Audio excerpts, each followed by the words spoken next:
Hi friends, welcome to our mini log. Finally అమ్మాయిల ఇంటికి వచ్చిన పని అయితే అయిపోయిందండి. బాబుకి అయితే పుట్టింటికి కూడా ఇచ్చేసాము. ఉదయాన్నే లేచి స్నానం అది చేసి ఇద్దరం అయితే ఇంటి దగ్గర దేవుడికి అయితే పూజ చేసుకున్నామండి. ఈరోజు ప్రసాదంగా అయితే స్వామివారికి పులిహోర అయితే చేసాము. ఇంటి దగ్గర పూజ అయిపోయిన తర్వాత గుడికి కూడా వెళ్ళి అక్కడ కూడా పూజ చేసేసుకొని బాబుకి అయితే పుట్టింటికి కూడా ఇచ్చామండి.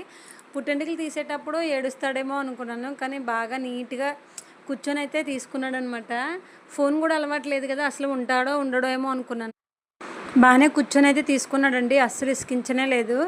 గుడికైతే నేను, అమ్మ, ఇంకా చెల్లి అయితే వెళ్ళామన్నమాట. ఆ రోజు చాలామంది అయితే గుడికి కూడా వచ్చారు. ఎవరు ఉండరేమో అనుకున్నాను, పల్లెటూరులో కదా అంత ఎక్కువ మంది ఉండరేమో అనుకున్నాను, కానీ బాగానే వచ్చారు ఆ రోజు కూడా. బాబు కడుపులో ఉండేటప్పుడు గుడి అయితే 2 days ముందే ఓపెనింగ్ చేశారండి. అప్పుడైతే అమావాస్య ఉందన్నమాట. అమావాస్య దాటిపోతే బాబుకి ఇక్కడ జుట్టు మొక్కు చెల్లించుకుంటానని అయితే అమ్మ మొక్కుకుందంట. మా అమావాస్య అయితే దాటిపోయింది. గుడి ఓపెనింగ్ తర్వాత 2 రోజులకి అయితే డెలివరీ అయ్యానండి. అందుకే అమ్మ అయితే ఇక్కడ మొక్కు తీర్చుకుంటాను. మంగళవారం మొక్కు అయితే తీర్చేసామండి దేవుడికి. బాబు అయితే ఎవరి దగ్గరికి వెళ్ళట్లేదు. మా ఇంటి దగ్గర అలవాటు అయిపోవడం వల్ల ఇక్కడికి వచ్చి 2 days అలా ఉంటున్నాం కదా, అంతే. ఎవరి దగ్గరికి వెళ్ళట్లేదు అనమాట. ఏమైనా సరే నా దగ్గరే ఉంటున్నాడు. బాబుని పట్టుకొని పూజ చేశాను, అయినా కూడా ఉండట్లేదని అయితే అమ్మని చేసుకోమని చెప్పానండి.